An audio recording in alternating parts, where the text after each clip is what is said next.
fade in on flickering candlelight in a shadowed church, the air thick with incense and unspoken dread. A young bride in white lifts a silver goblet to her lips, her eyes shining with joy, until they widen in terror. Foam spills from her mouth as she clutches her throat, whispering, "The wine, it's fire from hell." In 1841 Hartford, divine justice unveiled a killer hidden in plain sight, a mother's love twisted into biblical wrath. What unholy secret burned in her heart? In the dim glow of dawn on October 13, 1841, the streets of Hartford, Connecticut, stirred with the quiet rhythm of a city caught between fading Puritan roots and the clamor of industrial birth. Horse-drawn carriages clattered over cobblestones slick with autumn mist, their wheels echoing like distant thunder against the red brick facades of federal-style homes. The Connecticut River whispered secrets to the docks, where steamboats belched steam into the crisp air, carrying whispers of progress and peril. Church bells tolled solemnly from spires that pierced the gray sky, calling the faithful to worship. But on this day, they rang like omens of doom. Trinity Episcopal Church stood as a bastion of old-world sanctity, its stained-glass windows filtering sunlight into fractured rainbows that danced across polished oak pews. The scent of beeswax candles mingled with fresh-cut lilies, their petals unfurling like innocent prayers, while the faint tang of incense hung heavy, evoking ancient rituals of sacrifice and sin. Inside, 23 guests, Hartford's elite, draped in silk and velvet, their faces masks of polite anticipation, gathered for what promised to be a union of hearts. But beneath the veneer of celebration lurked a shadow, a moral rot that would expose the fragility of human souls. The bride, Bridget O'Sullivan, just 19, stood at the altar like a vision from a forgotten Celtic legend. Her auburn hair cascaded in soft waves beneath a veil of Irish lace, hand-stitched with threads that carried the weight of her ancestors' dreams. Her emerald eyes sparkled with the pure light of love, reflecting the golden crucifix that hung around her neck, a symbol of her Catholic faith, a beacon of hope in a Protestant stronghold. Her wedding gown, ivory silk pooling at her feet like spilled moonlight, whispered against the stone floor with each breath she took. Opposite her, the groom, William Peton, tall and scholarly, his dark hair tousled just enough to hint at youthful rebellion, gazed at her with eyes that held the promise of redemption from a life of stifled duty. The ceremony unfolded with the measured cadence of tradition. The minister's voice, deep and resonant, invoked blessings from on high, quoting psalms of unity and proverbs on the virtues of a godly wife. "What God has joined together, let no man put asunder," he intoned, his words hanging in the air like a divine decree. Then came the ceremonial wine, a rich burgundy poured into a chalice engraved with vines, symbolizing the blood of Christ, the eternal covenant. Bridget lifted it first, as custom dictated for the bride, her fingers trembling slightly with excitement. The liquid touched her lips, cool and tart, but within seconds, a fire ignited within her. Her body arched in agony, the chalice slipping from her grasp to clatter against the altar steps, spilling crimson like sacrificial blood. She collapsed, her dress billowing around her like fallen angel wings, convulsions racking her frame as white foam bubbled from her mouth, a grotesque parody of bridal purity. The guests gasped, a collective intake of breath that sucked the warmth from the room. "The wine, it burns," she whispered, her voice a ragged plea that echoed through the nave, piercing hearts like a prophet's lament. Her eyes, wide with betrayal, sought William's as life ebbed away, leaving behind a husk where joy had bloomed moments before. Chaos erupted in slow motion. William lunged forward, cradling her head in his lap, his cries raw and animalistic, tearing through the sanctified silence. "Bridget! God, no, Bridget!" The air grew thick with the metallic scent of fear, mingled with the acrid bite of vomit as her body rebelled against the poison. Guests rose in horror, their finery rustling like dry leaves in a storm, some fleeing toward the doors while others froze, transfixed by the spectacle of death invading holy ground. The minister, his face ashen, stammered prayers for mercy, but the heavens seemed deaf. In the front pew, one figure remained unnaturally composed. Eleanor Peton, the groom's mother, her gray eyes like storm clouds, watching the scene unfold with a serenity that bordered on the divine, or the demonic. Her hands, gloved in black lace, folded neatly in her lap, betrayed no tremor. In that moment, the church transformed from a sanctuary of salvation to a theater of judgment, where sins long buried clawed their way to the surface. 3 days later, as autumn leaves swirled in eddies outside the coroner's office, authorities unraveled the thread of malice. The wine, tested in a dimly lit laboratory where vials bubbled over Bunsen flames, revealed traces of arsenic, a silent killer, odorless and insidious, the poison of choice for those who dealt in shadows. The Hartford Courant, that bastion of printed truth, hesitated to publish the full account, their editors pacing wooden floors under gaslight, fearing the spark of public fury. Whispers spread through taverns and drawing rooms. The killer had been no stranger, but a guardian turned executioner, seated among the witnesses, her heart a vessel of calculated venom. This was no impulsive act, but a symphony of hatred orchestrated over months, each note a step toward damnation.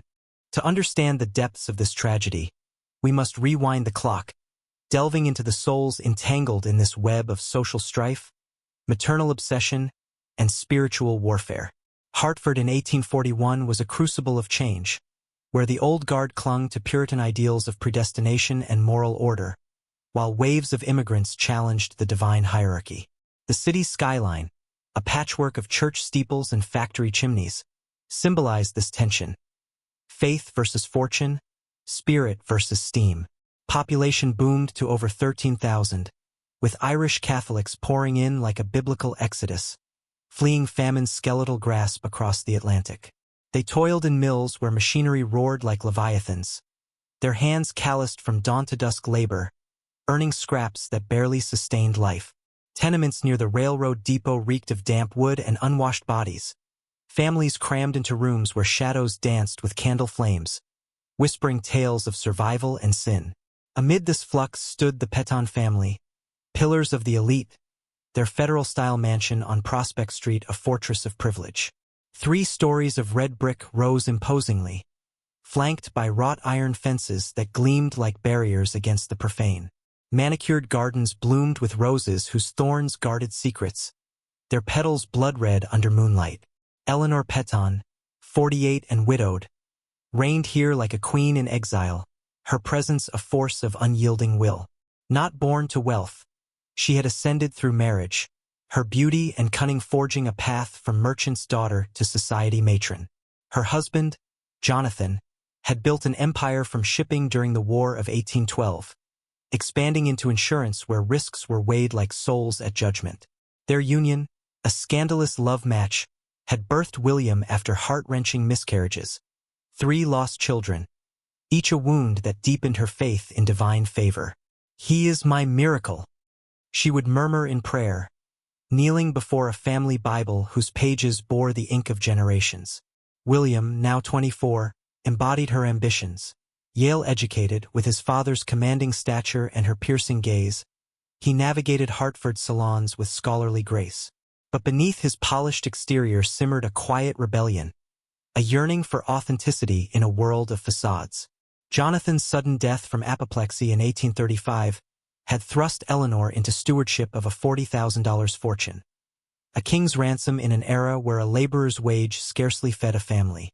She managed it with biblical rigor, invoking proverbs on stewardship.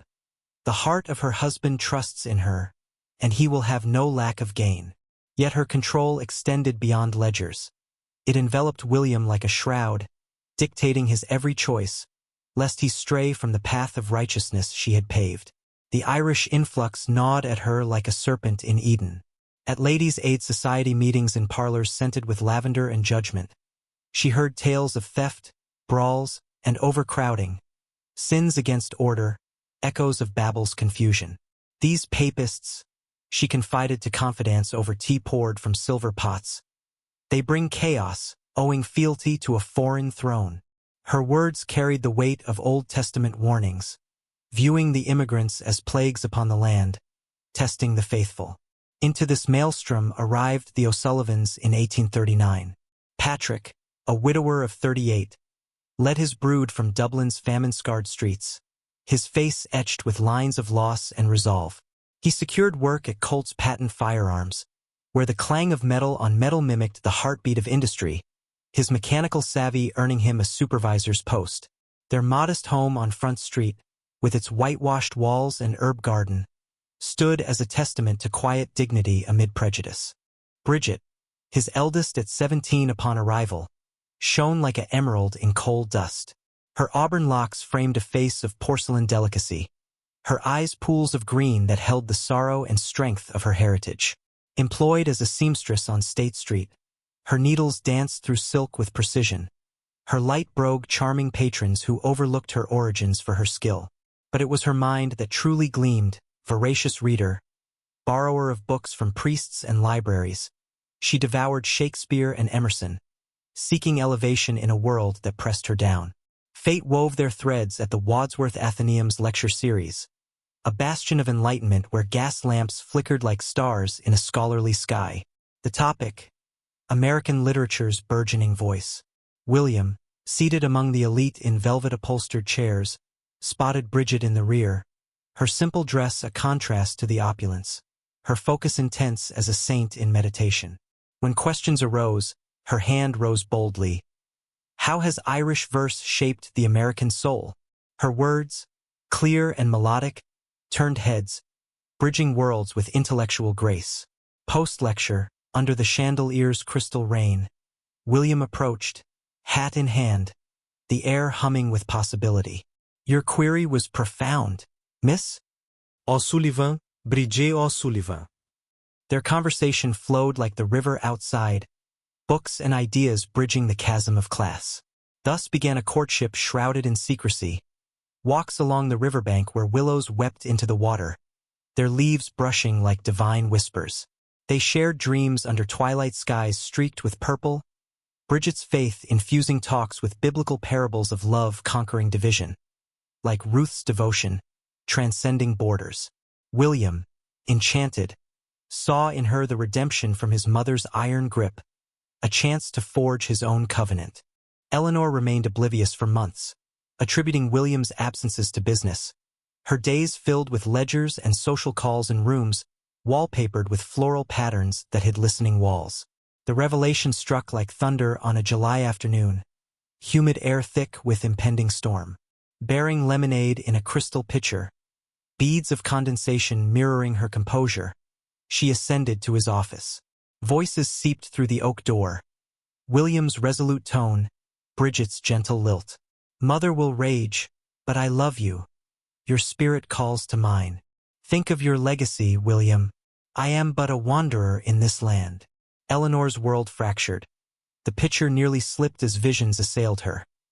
Irish airs tainting the bloodline, Catholic rites invading Protestant halls. She fled, the lemonade abandoned like forsaken grace, her carriage ride home a descent into fury's abyss. That evening, over a dinner of roast beef whose juices ran red like omens, William's cheer clashed with her turmoil. I've met someone, Mother Bridget O'Sullivan. The name struck like a curse. Her glass shattered, shards glinting like broken commandments. An Irish girl? Her voice, controlled as a confessor's, masked the storm. In her sitting room later, pacing the Persian rug whose threads unraveled under her feet, she grappled with apocalypse. Marriage meant loss of control, wealth, purity. Biblical echoes haunted her. Jezebel's seduction, the prodigal's waste. Thou shalt not suffer a witch, she whispered, twisting scripture to justify the brewing darkness. Weeks blurred into investigation, shadows hired to unearth dirt on the O'Sullivans. Patrick's labor ties deemed rebellious, Bridget's ambitions unseemly. Their Catholic devotion? A papal conspiracy against American virtue. As autumn painted leaves in fiery judgment, William's resolve hardened. He introduced Bridget publicly, her grace winning reluctant nods amid whispers. The proposal loomed in September, announced over breakfast where coffee steamed like brimstone. Her father consents. I propose tonight. Eleanor's cup clattered. Reconsidé, son. This path leads to ruin. But his eyes, defiant, reflected her own unyielding spirit turned against her. In the quiet of her chamber, candle flames dancing like accusing eyes, Eleanor pondered the weight of sin. Was this divine test or permission for retribution? The poison of hatred seeped deeper, symbolizing her soul's corrosion. A mother's love perverted into Cain's envy, setting the stage for a tragedy that would echo through eternity, a chilling reminder that vengeance belongs to the Lord, yet mortals grasp it at their peril. Hartford's elite, oblivious, continued their dances and dinners, but the river carried murmurs of impending flood, where justice would wash away the facade, leaving bones of truth exposed. As the wedding approached, Eleanor's machinations took form. She attended fittings and rehearsals with feigned warmth, her smiles sharp as daggers, while inwardly she plotted. The chalice, a family heirloom, became her instrument. Arsenic procured from apothecaries under guise of pest control, dissolved in wine that symbolized betrayal of the Last Supper's trust. Spiritual symbolism weighed heavy. The poisoned cup as Judas's kiss, the bride's fall as Eve's temptation reversed, punishment for aspiring beyond station. Guilt flickered like a guttering candle, but obsession smothered it.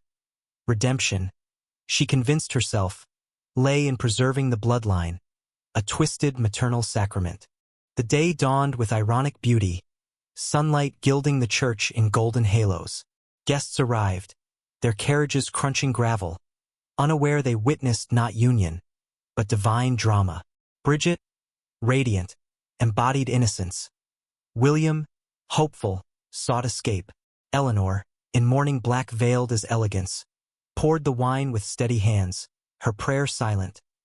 Forgive me, Lord, for what must be. The sip, the collapse, the unraveling of souls. In the aftermath, as investigators pieced clues, Eleanor's composure cracked under interrogation's glare, confessions spilling like tainted wine. The trial would come, but the true judgment was spiritual. A legacy haunted by ghosts of prejudice, a mother's sin echoing in empty halls, reminding all that divine retribution spares no one, not even the righteous fallen. This tale, rooted in Hartford's historical tensions, the anti-Catholic nativism, the industrial divide, serves as parable. Themes of guilt twist like vines. Eleanor's possessiveness as idolatry, Bridget's death as martyrdom. Justice, biblical and inexorable, claims its due, leaving viewers to reflect on their own shadows. What poisons lurk in our hearts, disguised as love? The story lingers, chilling, a whisper from the past that divine eyes see all, and retribution waits in the wine. In the silence that followed her son's defiance, Eleanor Peton crossed a line from which no soul returns. Tonight, you'll watch love curdle into murder, and feel the weight of a mother's unforgivable sin. The breakfast room on Prospect Street still smelled of coffee and roasted chestnuts when William slammed the door behind him. Rain lashed the tall windows like the fingers of the damned trying to get in. Eleanor Peton sat motionless at the head of the table, the broken coffee cup bleeding brown rivers across the Irish linen cloth. Her son's words echoed in the hollow of her ribs. I'm going to propose tonight, with or without your blessing. She did not cry. She did not scream. She simply stared at the portrait of her late husband above the mantel. Jonathan Peton, stern, kind, dead 6 years, and felt the last tether of mercy snap inside her chest. For nearly an hour she remained there, alone with the ticking of the grandfather clock and the slow drip of rain from the eaves. Each second hammered the same truth into her skull. If William married Bridget O'Sullivan, everything she had bled for, every miscarriage, every sleepless night balancing ledgers, every whispered insult she had swallowed to climb Hartford's ladder, would be scattered to the wind like ashes from a Catholic censer. Her grandchildren would kneel before a foreign pope. Her fortune would feed Irish tenements. The Peton name would become a cautionary tale whispered over teacups.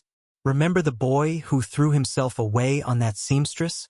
Outside, the city went about its business. Steamboats moaned on the river. Factory whistles shrieked. Inside the mansion, a widow made a covenant with darkness. September 15, 1840. The Hartford Courant printed the engagement notice in its society column. for innocent lines that detonated like canister shot across drawing rooms and gentlemen's clubs. At the residence of Mrs. Eleanor Peton, Prospect Street, Mr. William Peton to Miss Bridget O'Sullivan, daughter of Mr. Patrick O'Sullivan of Front Street. The reaction was immediate, vicious, and deliciously veiled. At the Ladies' Aid Society, matrons who had once curtsied to Eleanor now offered condolences disguised as congratulations. Mrs. Harrison Fitzgerald, whose own grandmother had arrived from County Cork with nothing but a rosary and a curse, dabbed her eyes with Belgian lace and sighed, "How very Christian of dear William. We must all practice charity toward the less fortunate, mustn't we?" The room tittered like birds of prey. Eleanor smiled the smile of a woman being slowly flayed alive. She began to watch Bridget the way a hangman studies a rope, measuring weight, testing strength, calculating drop. At lectures, at charity concerts, at the riverbank where the couple walked beneath willow trees whose branches trailed the water like weeping sinners. And what she saw terrified her more than any crude Irish caricature ever could. Bridget was not coarse. She did not smell of turf smoke or speak with a brogue thick as peat. She moved through parlors with the quiet dignity of a deer that knows the forest is full of wolves yet refuses to cower.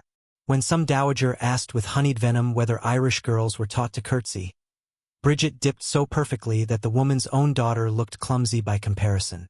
When a banker's wife inquired archly about Catholic superstitions, Bridget replied softly, "My faith teaches that love bears all things, believes all things, hopes all things." Perhaps that is superstition enough. Even Eleanor's allies were forced to concede, behind gloved hands, that the girl possessed a certain charm. But it was William's transformation that broke something sacred in Eleanor's breast. Her scholarly, dutiful boy, who once quoted Cicero to avoid emotion, now burned with a joy so fierce it frightened her. She watched him shorten his stride to match Bridget's, saw his hand hover protectively at the small of her back, heard him laugh, truly laugh, for the first time since childhood. He looked at Bridget the way Jonathan had once looked at Eleanor herself, back when love was a revolution and society be damned. That was the moment Eleanor understood. This was not infatuation. This was resurrection. And resurrection, to a woman who had buried 3 babies and 1 husband, was the most dangerous miracle of all. October crept in on crimson leaves and the smell of wood smoke. The wedding date was set. October 13th, Trinity Episcopal, 11 o'clock. Bridget insisted on inviting both families.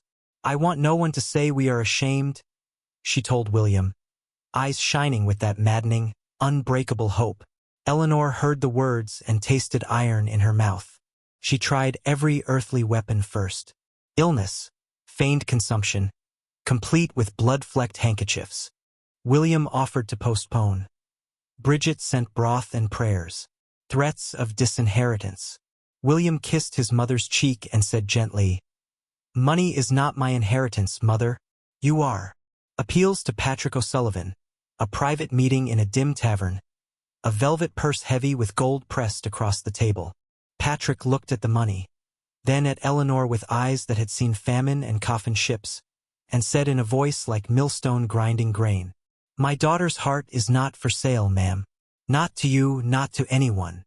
He left the purse untouched.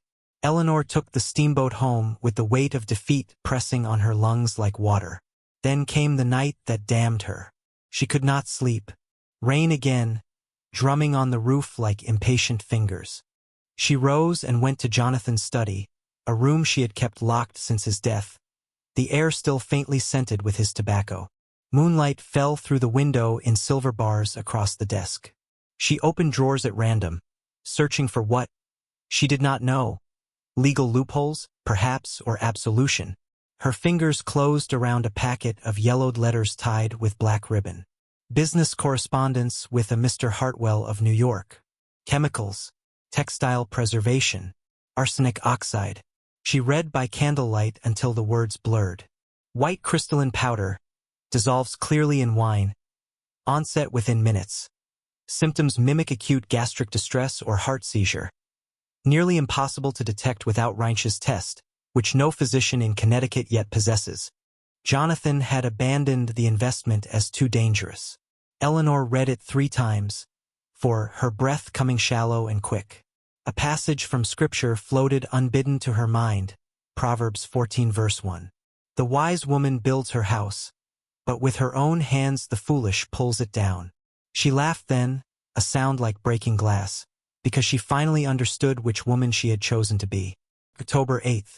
She took the early train to New York, veiled in black bombazine, Jonathan's letters folded inside her prayer book like a poisonous communion wafer. Mr. Hartwell remembered her husband fondly. Men always remember money fondly. A few minutes of practiced grief, a murmured fiction about completing Jonathan's research, and the vial was hers. 2 ounces of crystalline death in a cobalt blue bottle no larger than a smelling salts flask. "Be careful, madam," Hartwell warned, nervous fingers adjusting his spectacles. "Even the dust can kill." Eleanor smiled the serene smile of a woman already dead inside. "God watches over the careful," she replied. On the return journey she sat alone in a first-class compartment, the vial cradled in her lap like a sleeping child. She felt the gentle rocking of the train as the rhythm of a gallows cart. Outside, the Hudson slid past in sheets of gray, and she rehearsed the act in her mind until it felt as natural as breathing. The silver chalice, a wedding gift from her to the couple, engraved with vines and grapes, the fruit of the vine. The ceremonial wine, French, robust, perfect for masking bitterness.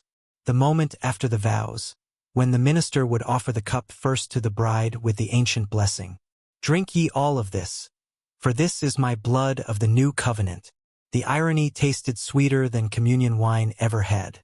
Back in Hartford, the final days dissolved in a haze of bridal innocence. Bridget sought her out with menu cards and fabric swatches, eyes shining with the lunatic hope that love could conquer blood. "I want you to feel this is your day too, Mrs. Peton," she said, pressing a tentative hand to Eleanor's sleeve. "William says you sacrificed everything for him. I could never replace you in his heart." Eleanor looked into those clear emerald eyes and felt the last ember of pity gutter out. Replace her? No, child. I am going to erase you. She measured the dose by candlelight in her bedroom, half a teaspoon. No more, no less. The powder poured like moonlit snow into a tiny silk sachet. She stitched herself with black thread, a mourning pouch for a bride who did not yet know she was dead. She practiced the sleight 100 times in the mirror. Right hand adjusting the wine bottle, left hand slipping beneath the linen cloth, a flick of the wrist, the sachet dissolving unseen. Natural, graceful, invisible. The night before the wedding she knelt beside her bed, as she had every night since Jonathan's death. But this time her prayer was different. No begging, no bargaining, only a cold, clear statement addressed to whatever listened in the dark. "I am the rod of your correction, Lord. If this cup must pass from my son, let it pass through her lips first." Then she slept the sleep of the damned, deep, dreamless, and utterly at peace. October 13th broke clear and cold, sunlight pouring through Trinity's stained-glass windows in shafts of gold and blood red. Eleanor arrived early, the sachet sewn inside the hem of her gown, a secret weight against her thigh. She greeted the florist, the sexton, Father Matthews, shaking hands, smiling, the perfect mother of the groom. No one saw the tremor in her fingers when she arranged the silver chalice on the altar herself. No one noticed how carefully she uncorked the wine, how her body shielded the motion when the powder slid from its silk tomb and vanished into the crimson depths. Guests filled the pews, silk rustling, perfume mingling with beeswax and dying roses. The organ began. William took his place, pale and radiant, the happiest man in Connecticut. And then Bridget appeared on her father's arm, veiled in lace as delicate as forgiveness, and for one terrible instant Eleanor felt her resolve waver. The girl looked like a sacrament, like absolution made flesh. Patrick O'Sullivan placed his daughter's hand in William's, and Eleanor heard the crack of doom inside her skull. The vows were spoken, rings exchanged. The minister raised the chalice. "Drink ye all of this." Eleanor watched Bridget's throat move as she swallowed, watched the first flicker of confusion in those emerald eyes, watched the cup fall, wine spreading across white silk like the blood of Abel crying from the ground. And in the moment before the screaming began, Eleanor Peton closed her eyes and felt the full, terrible weight of what she had become. Not a mother protecting her son. Not a guardian of legacy. Simply the latest in a long line of women who loved too fiercely and destroyed what they could not control. Somewhere in the distance, church bells began to toll. Not in celebration. In mourning. The organ's final triumphant chords still hung in the rafters like incense when Bridget O'Sullivan turned to walk back down the aisle as Mrs. William Peton. Sunlight speared through the stained glass, St. Michael slaying the dragon in scarlet and gold, and fell across her veil like a benediction she would never live to receive. Guests rose to their feet. Even the sourest dowagers, women who had spent weeks sharpening their tongues for this very day, felt something ancient and involuntary stir in their breasts at the sight of her joy. Bridget's smile was not the triumphant grin of a climber who had conquered society. It was the quiet radiance of a girl who believed love had already won. Patrick O'Sullivan, eyes shining with tears he refused to let fall, placed his daughter's hand in William's, and for one suspended heartbeat the church felt like Eden before the serpent spoke. Eleanor Peton sat in the front pew, spine straight as a scaffold, right hand buried in the folds of her dark blue silk gown. Her fingers closed around the tiny silk sachet, black thread, black heart. Inside, half a teaspoon of crystallized death. She could feel it through the fabric like a second pulse. Soon, she told herself, the word tasting like communion wafer turning to ash on her tongue. Soon this abomination ends, and my son will be free. Father Matthews, old, gentle, utterly unaware he was officiating at a sacrifice, lifted his voice in the final prayers. His words about two becoming one flesh floated over the congregation like smoke. Eleanor rose.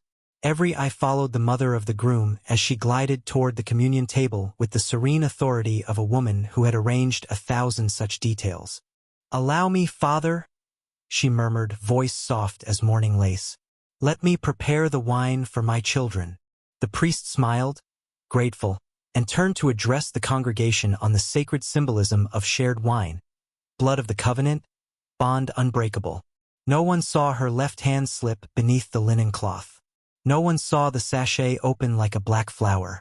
No one saw the white powder drift down in a perfect, weightless arc and disappear into the deep red lake of Bordeaux. She stirred once, twice, with the silver spoon that had christened her own wedding 30 years earlier. The arsenic dissolved as obediently as absolution. Not a bubble, not a trace, only the faint metallic scent that she alone knew was the smell of judgment. Father Matthews turned back, lifted the chalice high.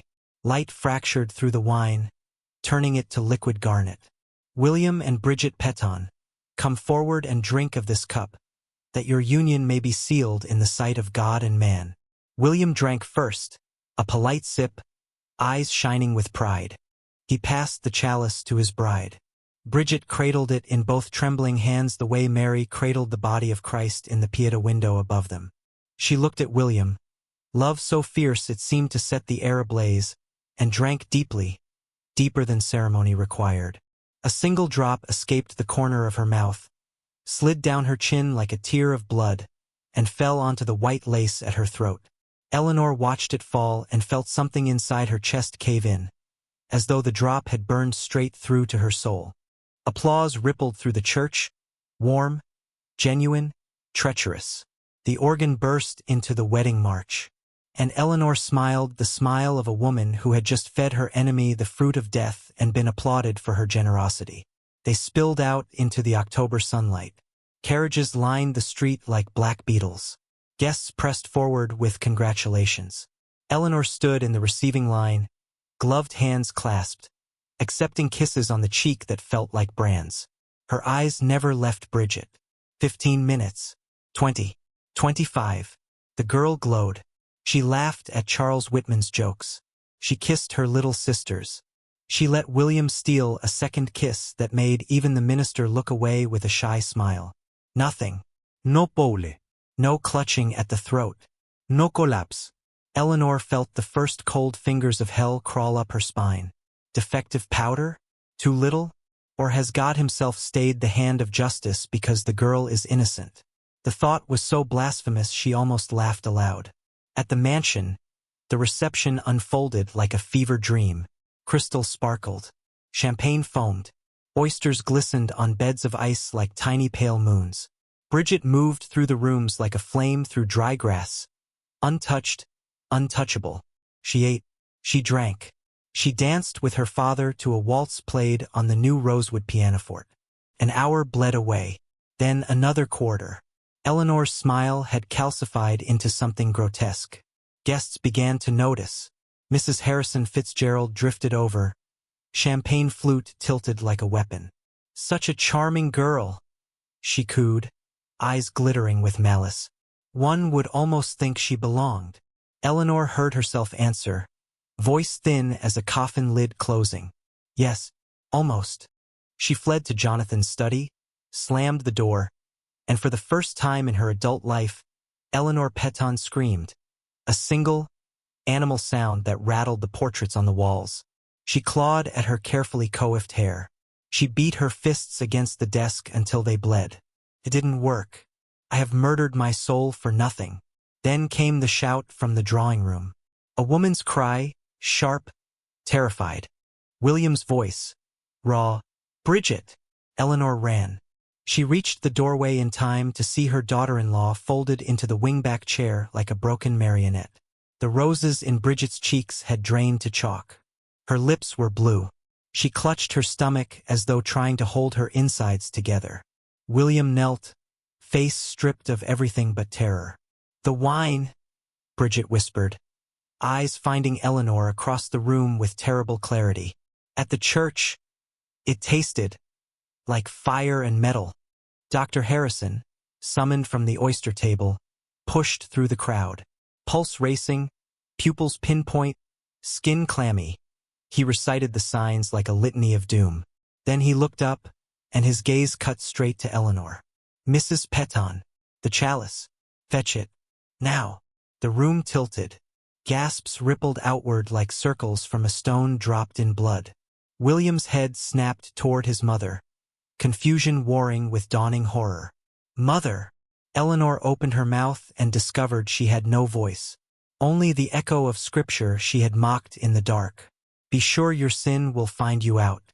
Dr. Harrison's diagnosis fell like a judge's gavel. "Acute arsenical poisoning. I'd stake my reputation on it." He turned to the room at large. Someone in this house intended murder, and they very nearly succeeded. Bridget's breathing had become a wet, tearing sound. Foam, white, flecked with pink, gathered at the corners of her mouth.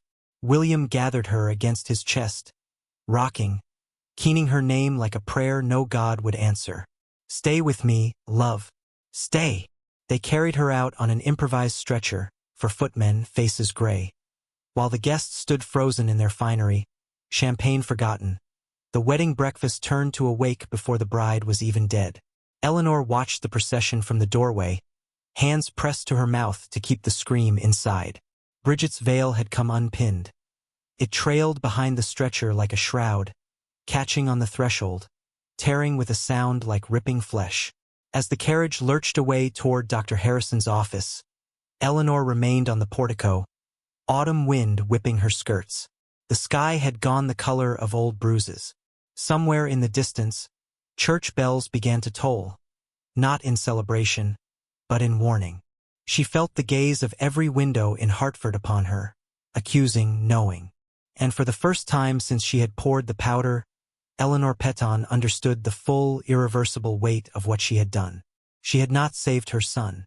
She had only guaranteed that when Bridget died, and the doctor's face said death was coming swift as winter, William would never look at his mother again without seeing the monster who had murdered his heart. Above her, the American flag on the cupola snapped in the rising wind. Below, the first red leaf of the season tore loose from the maple and drifted down, landing at her feet like a spot of blood that would never wash away. She had meant to protect a legacy. Instead, she had baptized it in poison. And somewhere, in the silence between one heartbeat and the next, Eleanor heard the voice she had been running from since the night she first read Jonathan's letters. Not thunder, Not judgment, just a whisper, gentle as the grave opening. What profit a woman if she gain the whole world, yet forfeit her soul? This is the moment a mother's love was weighed in the scales of divine justice and found wanting. The carriage lurched to a halt outside Dr. Harrison's brick surgery on Main Street, wheels grinding like the teeth of judgment. October wind howled through the bare maples, stripping the last red leaves and hurling them against the windows like accusations.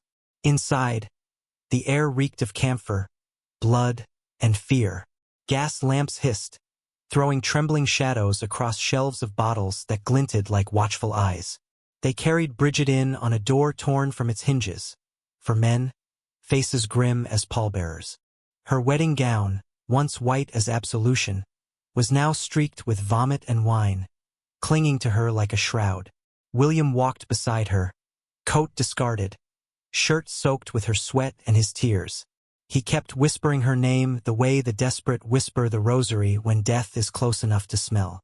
Eleanor followed at a distance, every step heavier than the last. She had meant to watch a girl die. Instead, she was watching her own soul bleed out on a stranger's examination table. Dr. Harrison worked with the calm ferocity of a man who had seen too many rich women die of tight lacing and too many poor ones die of neglect. Salt water first, pints of it, forced between Bridget's blue lips while she retched and clawed at the air. Then milk and raw egg whites, thick as mercy, poured down a throat already raw from screaming. He pumped her stomach with a brass syringe that looked like an instrument of torture. Every gag, every heave, was a nail driven deeper into Eleanor's coffin. Between treatments, the doctor spoke without looking up, voice flat as a scalpel. "I've sent for the chalice, Mr. Peton. Whatever was in that wine will tell its own story soon enough." Eleanor felt the floor tilt. She gripped the back of a chair to keep from falling. The chalice, of course. She had polished it herself that morning, tracing the engraved vines with a lover's care while planning murder. 20 endless minutes later, the assistant burst in, cheeks wind-burned, clutching the silver cup wrapped in linen like a corpse. Dr. Harrison unwrapped it with the reverence of a priest unveiling relics. He poured a few remaining drops into a porcelain dish, added reagents from colored bottles, clear liquid turning first blue, then the unmistakable arsenic mirror of death. The room went still enough to hear hearts breaking. "Arsenic oxide," he announced, voice ringing like a death knell. "Enough to kill a regiment." Someone meant business. William's head snapped toward his mother. The look he gave her was not anger yet, only the dazed, wounded confusion of a child discovering the monster under his bed wears his mother's face. Bridget stirred on the table. Her eyes, those clear emerald eyes that had once looked at Eleanor with shy hope, opened and fixed on the older woman with terrible, drugged clarity. For a moment the room held its breath. Then Bridget spoke, voice shredded but steady. "I saw her. When Father Matthews turned to speak, I saw Mrs. Peton at the chalice. She was stirring something in. I thought she was only helping." Pause wet with pain. "I was wrong." William made a sound like a man gutshot. He staggered back as if the words had struck him physically. "Mother," just that one word, cracked in the middle, carrying every childhood prayer he had ever offered at her knee. Eleanor felt the last mask ripped from her face. There was no point left in lying, only the strange, dizzy relief of confession after months of carrying hell in her pocket. "She would have ruined you," Eleanor said, voice low but perfectly audible. "She would have filled this house with papist brats and tenement smells. Your children would have been half-breeds, despised by both sides. I saved you the only way I knew how." William stared at her as if she were speaking a foreign language. "You saved me," he repeated, wonder and horror mingling.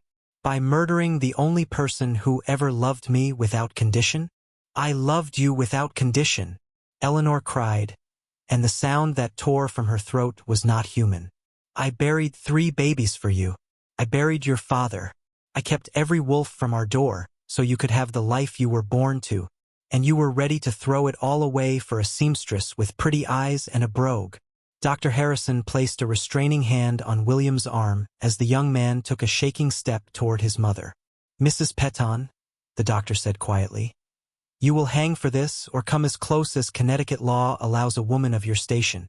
I suggest you prepare your soul. Eleanor laughed then, a high, brittle sound like ice breaking on the river in spring. My soul was prepared the moment I opened that vial. November 20th, 1841. Hartford Superior Court. The courtroom smelled of wet wool, coal smoke, and righteous fury. Every bench was packed. Society matrons in mourning black who had come to watch one of their own fall, Irish laborers who had walked miles to see justice served. Newspapers called it the trial of the century before the century was half done. Judge Samuel Huntington, Old Yale, older money, looked as if he had aged a decade since the wedding. He knew Eleanor socially, had dined at her table, had once toasted Jonathan Peton as the finest man in Connecticut. Now he presided over the ruin of everything that table had stood for. The evidence was merciless, the chalice still faintly stained, the vial found sewn into Eleanor's traveling dress when they searched the mansion. Bridget's testimony, delivered from the witness stand in a simple gray dress, voice steady, eyes dry. And worst of all, William, called by the prosecution, sworn on the Bible his mother had taught him to revere, and forced to repeat her confession word for word while she sat 10 feet away, hands folded like a penitent who had forgotten how to pray. When the defense pleaded temporary insanity, grief-stricken mother, only son led astray, the jury snorted in derision. 12 respectable men took less than 2 hours to return. Guilty. Judge Huntington's voice shook only once when he pronounced sentence.